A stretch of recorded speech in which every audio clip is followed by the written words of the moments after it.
Oke, saya kembali ke Romo Beni. Romo, ini kan yang menjadi mengkhawatirkan, apalagi Anda nih di UKP Pancasila adalah ada kecenderungan ini ditarik ke politik identitas, SARA, kemudian agama, karena kemudian ditarik-tarik ke arah pemuka agama dan lain sebagainya. Apa yang sudah dilakukan Anda dari UKP 4? Ya. Apakah sudah bekerja sama dengan pemuka agama untuk bisa menjalin komunikasi? Ya, UKP Pancasila kan unit kerja ya. Ya, dia membangun sinergi. Tadi baru ketemu dengan Pak Muldoko, mengumpulkan Menteri Infom, TVRI, Antara, kemudian RRI. Bagaimana menyamakan persepsi. Nanti besok akan mengundang Kapolri, Panglima, kemudian BIN untuk bagaimana prosesnya. Tokoh-tokoh agama terjalin dengan Pak Din Samsudin, ada network jaringan, dan UKP kan juga turun ke bawah ya. Artinya seperti kasus Jogja kemarin, memfasilitasi sebuah mediasi, bagaimana itu mengungkapkan bagaimana peristiwa-peristiwa ini tidak meruncing, tapi peristiwa cepat dipadamkan, tetapi cari akarnya apa. Lah, akar persoalannya ini adalah banyak orang ketidakpemahaman kedalaman. Jadi persoalan kita kerap kali orang digiring oleh isu-isu yang sebenarnya belum fakta dan datanya belum perlu tepat. Lah, ini yang berbahaya. Memang ada fakta dan data yang benar, dan fakta dan data yang benar itu harus segera ditindaklanjuti. Maka disinilah tugas nanti kepolisian bagaimana dengan timnya untuk menyelesaikan ini. Dan saya lihat Pak Dito dengan cepat dan sikap sudah membuat satgas, Mas ya. Dan satgas itu sudah jalan, satgas SARA ya. Dan itu tim-tim itu sudah ada di Jogja, kemudian ada di Jawa Timur, dan di Jawa Barat. Nah, dari peristiwa yang besar kan di Jawa Barat sebenarnya. Nah, maka sebenarnya yang penting adalah komunikasi yang intens. Kedua, kita harus saling cek berita itu benar atau tidak. Ketiga adalah bagaimana membangun satu jaringan komunikasi yang tidak kemudian personal. Nah, relasi tokoh agama cukup baik di tingkat akar rumput. Mereka personal. Jadi kalau ada apa-apa mereka cepat bergerak. Jadi sehingga kita sebenarnya melihatnya, saya itu tidak terlalu saya itu optimis kok.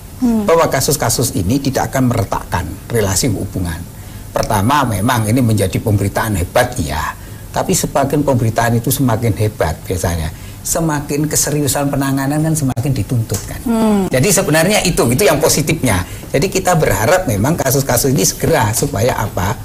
Pilkada ini tidak terganggu gitu. Ini memang terkait, apapun bisa dikaitkan. Lah, tapi tugas polisi adalah menginvestigasi berdasarkan fakta dan data. Polisi bisa tidak berdasarkan asumsi.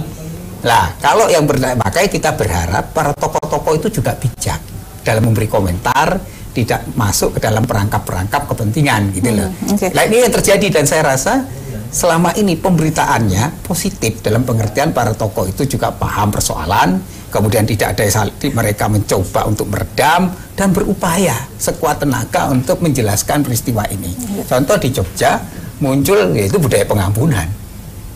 Dan pengampunan kita akui ya di Jogja itu mereka ngampuni, mereka kemudian memproses itu damai, dan bahkan ada dukungan dari teman-teman Muslim untuk mengatakan jangan takut beribadat, kami bersama Anda gitu loh. Saya ke Prof. Saiful. Prof, kalau sekarang yang belakangan ketika kemudian ada sebuah rentetan peristiwa terjadi, yang jadi efek dominonya itu adalah ketika di media sosial, hoax. Tadi banyak yang mengatakan ada beberapa peristiwa terjadi, 2 diantaranya sebenarnya bukan siapa-siapa tapi sudah dibumbui luar biasa menjadi kemudian dampaknya sangat besar di media sosial. Kalau Anda dari pakar hukum pidana, sebenarnya bisakah kita memidana orang yang mungkin tidak tahu apa-apa tapi kemudian dia terprovokasi dan dia menyebarkan ini ke lingkungan yang lebih besar? Hukum pidana itu kan hukum yang sangat kuno, kolot dan ekosentris. Bahkan orang diam saja, mendiamkan terjadinya suatu peristiwa pidana, yang mendiamkan itu bisa menjadi bagian dari kesalahan. Pembiaran. Apa yang disebut dengan pembiaran, itu kan dalam doktrin. Dan walaupun dia kuno, tetapi dia bisa diimplementasikan. Misalnya di dalam undang-undang IT, itu semula adalah undang-undang administratif saja, tetapi pembuat undang-undang meminjam hukum pidana. Supaya apa? Supaya hukum administratif ini ada kewibawaan, dijaga. Ternyata benar bahwa undang-undang IT yang semula untuk memprotek perdagangan penipuan dan penggelapan saja, ternyata di sana ada ujaran kebencian. Ujaran dalam hukum pidana itu kan ada 2, ada soal harta benda dan ada soal nyawa. Hanya itu. Di dalam harta benda itu juga ada bagian-bagian yang di dalamnya adalah untuk memfitnah, kemudian membuat benci. Itu bagian dari itu. Nah, karena yang disebut dengan fitnah itu kan katanya lebih kejam dari pembunuhan, maka konstruksinya akan berkembang terus. Dan kemudian dalam undang-undang administrasi IT itu dilindungi. Maka masuklah ujaran kebencian, berita hoax, dan lain-lain yang menimbulkan keresahan bisa masuk ke dalam wilayah sistem peradilan pidana. Dan itu adalah bukan pasal KUHP yang asli. Pasal KUHP yang asli hanya menyebar kebencian ataupun nama baik, mencemarkan nama baik semata-mata. Tetapi karena dilakukan kriminalisasi dalam politik hukum pidana yang modern yang dibuat oleh parlemen, maka berkembanglah apa yang disebut dengan kriminalisasi itu. Ini kan membuat tugas penyidikan menjadi bertambah. Tugas penyidikan bertambah itu, maka penyidikan juga harus semakin modern. Kejahatan-kejahatan klasik seperti penganiayaan, pembunuhan itu sebetulnya dengan teknologi, dengan sebuah kecakapan, kehandalan dari penyidik mudah dibuktikan. Bahkan yang paling sulit yang kita ketahui, misalnya tindak pidana korupsi, ternyata sekarang juga mudah. Tidak ada hakim yang tidak yakin terhadap kejahatan korupsi. Dengan adanya berbagai macam model, cara yang lebih luar biasa dalam mengungkapkan itu. Terhadap kasus ini misalnya, ini kan hanya penganiayaan. Kalau toh juga ada kematian, penganiayaan yang mengakibatkan kematian, paling tinggi 15 tahun. Tetapi kalau dia dengan sebuah niat bersama-sama untuk melakukan itu dengan apa yang disebut dengan perencanaan, maka sanksinya juga sudah cukup, hukuman mati karena perencanaan. Dilakukan oleh satu orang secara sadis dan beberapa orang menjadi korban, dia ancamannya hukuman pidana mati, tidak penjara. Penjara itu kan maksimum 15 tahun. Kecuali 15 tahun itu bisa menjadi seumur hidup atau 20 tahun. Ancaman-ancaman yang kuno ini membuat orang tidak takut melakukan desain-desain kejahatan. Ternyata kejahatan itu ada yang lahir atas dasar lingkungan, ini kan berdasarkan ilmu lain di dalam hukum pidana.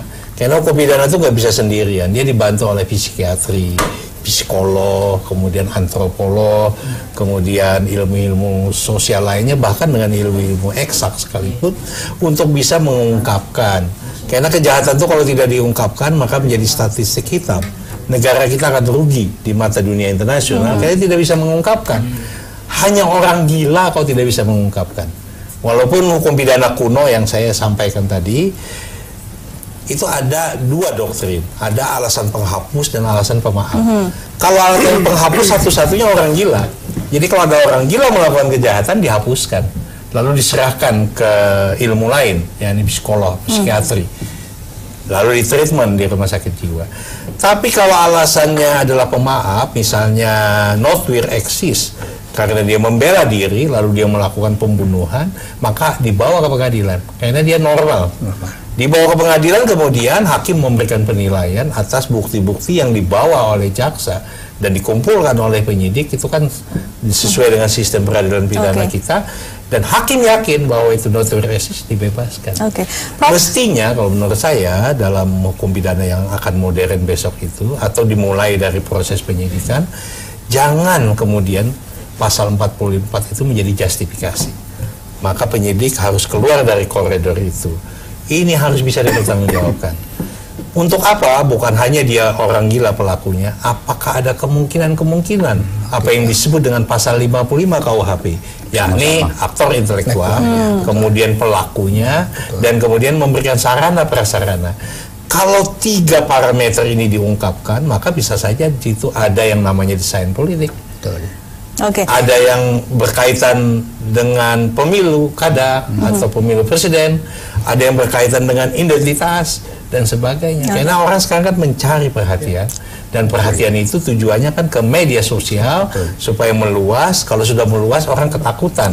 Kalau sudah ketakutan lalu orang tidak lagi melakukan apapun, atau orang menjadi berlebihan atas ketakutan lalu menjaga dirinya dengan alat-alat dia sendiri. Maka terjadilah main hakim sendiri. Apabila ada kejahatan yang itu terjadi terhadap orang gila, ya dibunuh saja karena sudah apatis. Karena kalau tidak dilakukan penyidikan, maka prosesnya pasal 44 kesalahan dibuang. Jadi, nah kalau itu maka negara kita akan menjadi barbar secara adat. Saya menarik, Anda sekarang ini kan juga merupakan Rektor Universitas Muhammadiyah Jakarta. Kalau di Muhammadiyah sendiri, bagaimana yang sudah upaya yang sudah dilakukan untuk bisa menenangkan sampai ke akar rumput agar ini kemudian tidak menjadi persekusi massal, karena mungkin sekarang orang sedikit-sedikit curiga, bisa-bisa nanti dia jadi di amuk massa dan lain sebagainya. Kalau organisasi kami itu kan melampaui organisasi yang lain, dan dia lahir sebelum Indonesia merdeka, sama dengan Katolik, kemudian juga Kristen. Jadi satu matahari saja, ada komando. Komandonya itu pimpinan pusat Muhammadiyah. Tidak sendirian, ada 13. Itulah yang menjaga itu, sehingga mudah sekali untuk bisa ada garis komando dari atas sampai ke bawah gitu. Tenang, jangan kemudian menjadi anarki. Mereka kan juga sudah ada pelajaran agama, falsafah agama, melampaui apa yang disebut dengan falsafah Pancasila. Jadi mudah untuk bisa menenangkan itu. Saya kira saudara kami NU juga sama, komando sistem juga, dan lahir sebelum Indonesia merdeka. Jadi Anda optimis lebih mapan. Jadi tidak akan mungkin terpancing, karena kita melihat keadaan ini, mungkin ini sesuatu yang disebut dengan gejala-gejala radikalisme yang ditakutkan itu. Baik.